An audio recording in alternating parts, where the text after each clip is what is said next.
Students, हम लोग अब सूरदास जी की रचना जो है सूरसागर महाकाव्य से जो विनय शीर्षक के अंतर्गत जो पद दिए गए हैं उसका अध्ययन करेंगे।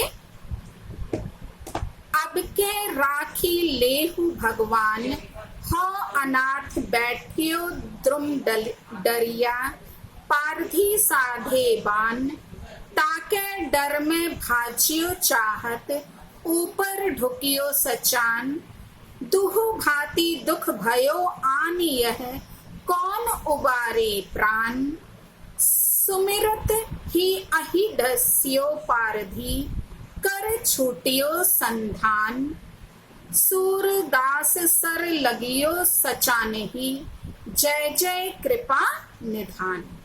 यहाँ पे बच्चों कठिन शब्द का पहले हम लोग अर्थ देख लेंगे। पारधी, पारधी मतलब होता है शिकारी और सचान मतलब होता है बाज, बाज पक्षी जो होता है उसको बोलते हैं सचान। और आही, आही मतलब होता है सर्प, आही मतलब सर्प। और संधान, संधान मतलब होता है धनुष पर चढ़ा हुआ जो बाण होता है उसको संधान बोलते हैं। तो बच्चों ये जो पद जो है इसका हम लोग सबसे पहले संदर्भ जान ले। आप लोग क्या लिखेंगे इसको देखिए। आप लोग लिखिएगा कि प्रस्तुत पद कृष्ण भक्ति कवि, कृष्ण भक्ति शाखा के मूर्धन्य कवि सूरदास द्वारा रचित सूरसागर महाकाव्य के विनय शीर्षक से उद्धृत है। कहां से है? सूरसागर महाकाव्य के विनय शीर्षक से उद्धृत है। यह पद हमारी हिंदी की पाठ्य पुस्तक के काव्य भाग में संग्रहित है। तो ये रहा बच्चों संदर्भ। अब प्रसंग जो है इसमें क्या बताया है कवि सूरदास जी ने, ये देखेंगे। सूरदास जी ने बच्चों इस पद में भगवान की अनंत कृपा का गान वो करते हुए कह रहे हैं कि करते हुए अपने उद्धार की ये प्रार्थना इसमें कर रहे हैं, मोक्ष की प्रार्थना ये कर रहे हैं। उसका बहुत सुंदर यहाँ वर्णन किया है। बच्चों इसको हमने थोड़ा सा चित्र के द्वारा आपको समझाने के लिए चित्र बनाए, इसको देखिएगा बच्चों।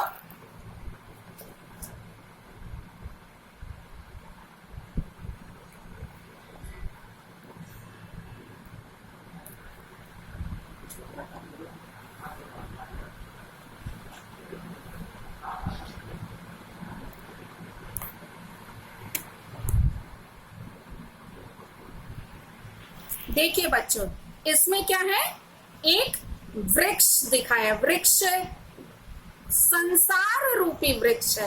कैसा वृक्ष है? संसार रूपी वृक्ष है। यहाँ पे ये मोक्ष की कामना कर रहे हैं सूरदास जी ईश्वर से।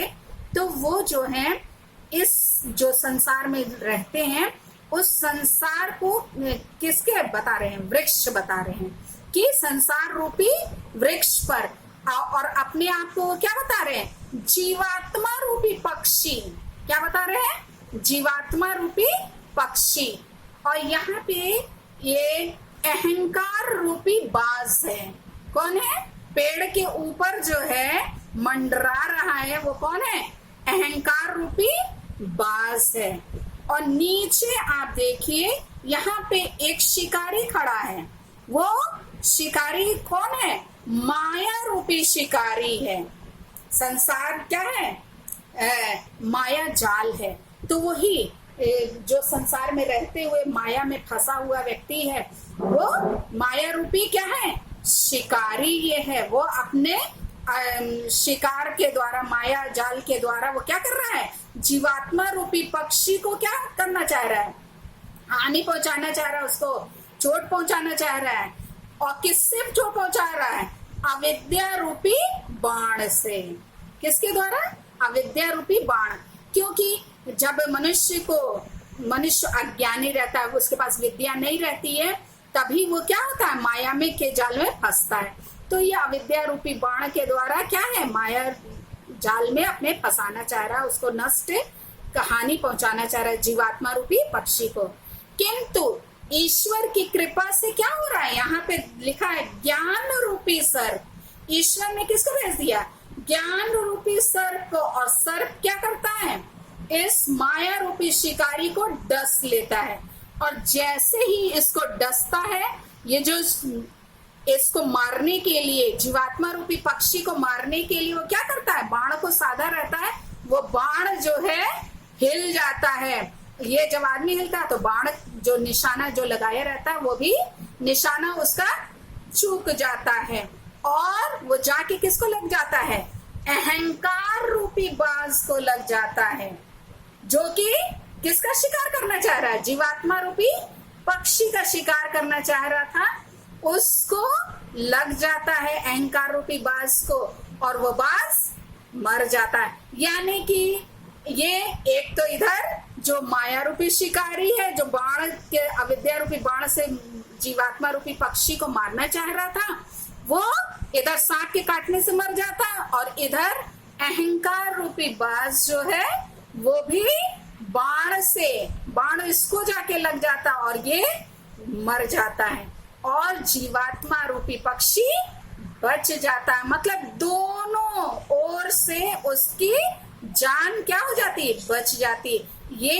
ईश्वर की कृपा के द्वारा, ईश्वर की अनुग्रह के द्वारा ये होने पाता है। तो इसको ऐसे इसे समझाया है पद में।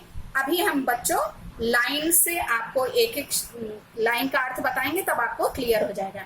इस डायग्राम के द्वारा ज्यादा आपको क्लियर हो गया होगा। अब क्या राखी लेऊ भगवान, हो अनाथ बैठियो द्रुम डलिया। द्रुम डलिया यानी वृक्ष की डाल पर मैं क्या हूँ, अनाथ व्यक्ति बैठा हूँ।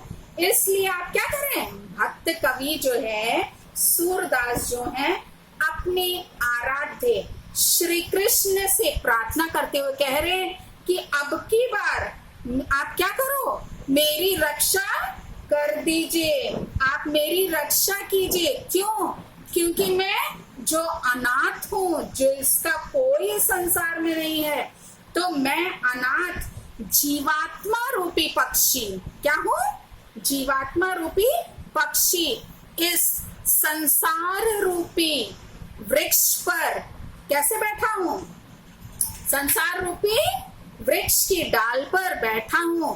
पारधी साधी बाण, और शिकारी जो है वो कैसा शिकारी है, माया रूपी शिकारी ने अपने बाण को, और कैसा बाण है, अविद्या रूपी बाण को क्या कर लिया, साध लिया, यानी तान लिया है।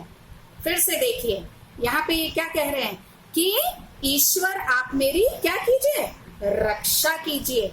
क्यों, कि मैं अनाथ क्या हूँ, किस पे बैठा हूँ, संसार रूपी वृक्ष पर मैं अनाथ जो है बैठा हुआ हूँ।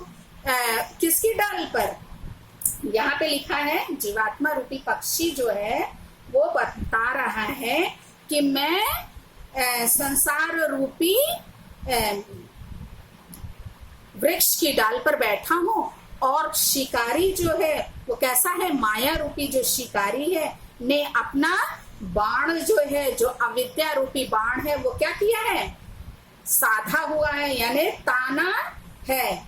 और ताकि डर में भजियो चाहत, मैं उसके डर से भागना चाहता हूँ। हाँ, मैं उसके भय से उड़ करके मैं भागना चाहता हूँ, लेकिन क्या है, ऊपर ढुकियो सचान, परंतु ऊपर भी कौन है, अहंकार रूपी बाज जो है वो मुझे पकड़ने के लिए मंडरा रहा है। दुहो भांति दुख भयो आनी है, ये क्या कह रहे हैं कि मेरे लिए तो दोनों स्थितियां क्या है, दुखदाई हैं।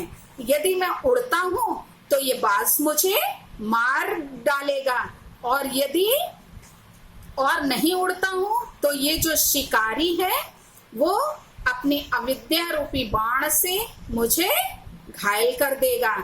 कौन उबारे प्राण, इन दोनों स्थितियों से मुझे कौन बचा सकता है, मेरे प्राण की रक्षा कौन कर सकता है, कौन उससे हमें बाहर निकाल सकता है। सुमिरत ही अहि डस्यो पारधी, यहाँ पे लिखा है कि इस सुमिरत यानी स्मरण करते ही, किसका, ईश्वर का, भगवान का स्मरण करते ही अहि डस्यो, अहि कौन है, अहि डस्यो यानी ज्ञान रूपी सर्प ने क्या कर लिया, डस लिया।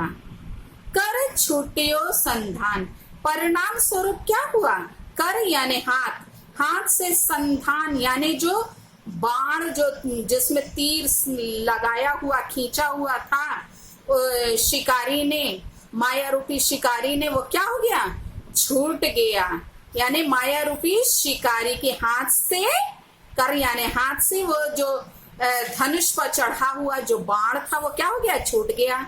सूरदास सर लगियो सचाने ही, सूरदास जी कहते हैं कि यह अविद्या रूपी बाण जो है सचाने ही यानी अहंकार रूपी बाज को लग गयो, यानी लग गया। किसको लग गया, अहंकार रूपी बाज को लग गया, जो जीवात्मा रूपी पक्षी को ग्रसने के लिए उसके ऊपर क्या हो रहा था, मंडरा रहा था। इस प्रकार क्या हुआ, भगवान ने जीवात्मा रूपी पक्षी को दोनों दुखों से बचा लिया। यानी ऊपर जो बाज उड़ रहा था, कौन सा बाज था वो, जो ऊपर में हमने फोटो में आप लोगों को दिखाया था ना, वो बाज अहंकार रूपी जो बाज था वो क्या हो गया, उस बाण से मारा गया। और नीचे जो सर्प है, ज्ञान रूपी सर्प ने माया रूपी शिकारी को डस लिया, यानी कि वो भी मर गया और वो भी, दोनों स्थितियों में ईश्वर ने अपने भक्त की रक्षा की। जय जय कृपा निधान, सूरदास जी कृपा निधान यानी दया के भंडार भगवान की जय जयकार करते हैं। अब हम लोग बच्चों इसका कागज सौंदर्य देखेंगे। इसमें आप लिखिएगा कि भगवान की कृपा से, कृपा को दृष्टांत के माध्यम से यहाँ पे समझाया गया है। भाषा आप सब जान रहे हैं, ब्रज भाषा है। रस शांत एवं भक्ति है और छंद गेय पद है। और इसमें बच्चों अन्योक्ति अलंकार है और सांग रूपक अलंकार है। अब हम लोग बच्चों देखेंगे नेक्स्ट पद। मेरो मन अनंत कहाँ सुख पावे, जैसे उड़ी जहाज को पंछी फिरी जहाज पर आवे। कमल नैन को छाड़ी महात्म और देव को ध्यावे। परम गंग को छाड़ी पियासो दुर्मति कूप खनावे। जिहि मधुकर अम्बुज रस चाखियो क्यों करील फल भावे। सूरदास प्रभु कामधेनु तजी छेरी कौन दुहावे। यहाँ पे बच्चों सबसे पहले हम शब्द अर्थ देखेंगे। अनंत, अनंत मतलब अन्यत्र, और कमल नैन है, कमल के समान नेत्र वाले, अर्थात भगवान श्री कृष्ण के लिए यहाँ वर्णन किया गया है। दुर्मति यानी दुर्बुद्धि या कुमति आप बोल सकते हैं। मधुकर, मधुकर मतलब भौरा। और अम्बुज रस यानी कमल का रस, अम्बुज रस मतलब कमल का रस। और फिर उसके बाद है बच्चों छेरी, छेरी मतलब होता है बकरी। हाँ, जहाँ कामधेनु यानी कामनाओं को पूर्ण करने वाली जो गाय है उसको त्याग करके कौन छेरी यानी बकरी को दुहेगा। यहाँ पे ये वर्णन है। तो ये बच्चों ये तो रहा शाब्दिक अर्थ। अब हम लोग इसका प्रसंग देखेंगे कि इसमें प्रसंग में आप क्या लिखेंगे।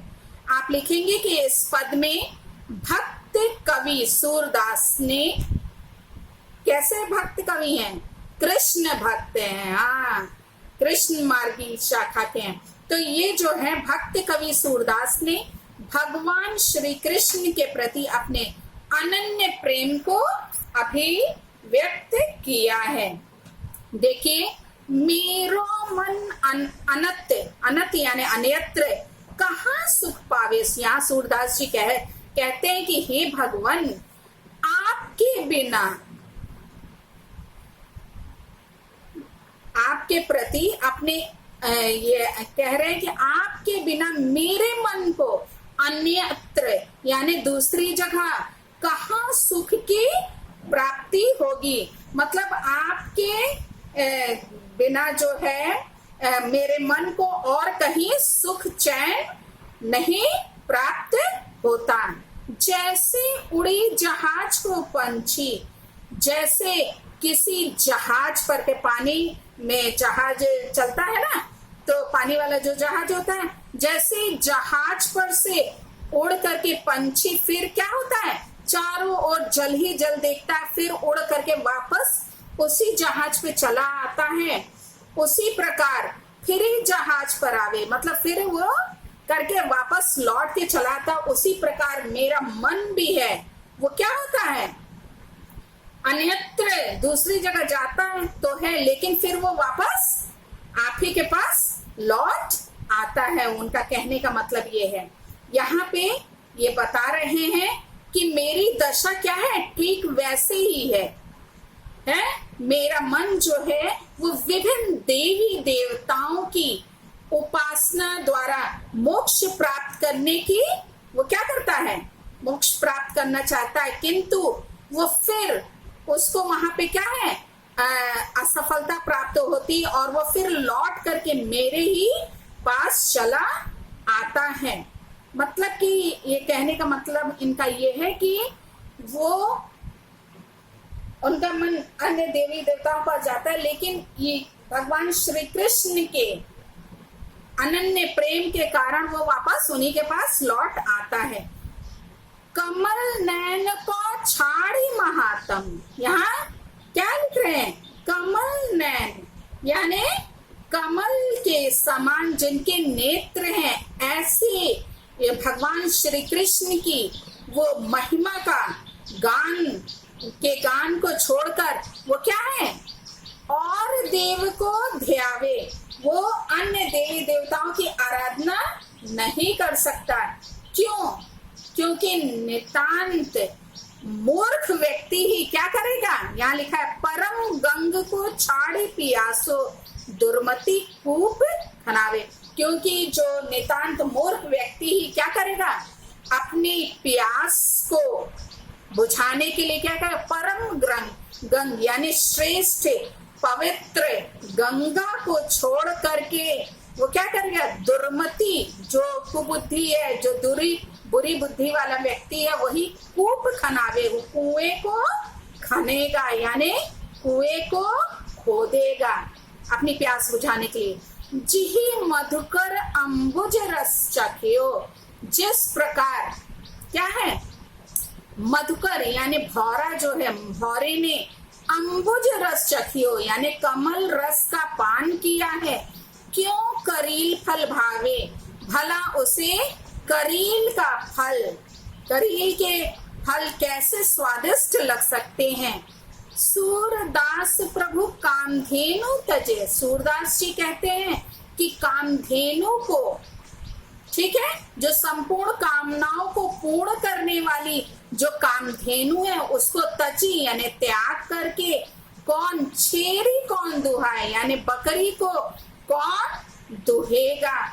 वो कह रहे हैं उसी प्रकार हे भगवान, आप जैसे परम भक्त, परम महिमाशाली ईश्वर को, भगवान को छोड़कर मैं अन्य देवी देवताओं की उपासना नहीं कर सकता। मतलब वो केवल भगवान श्री कृष्ण की ही उपासना करना चाहते हैं।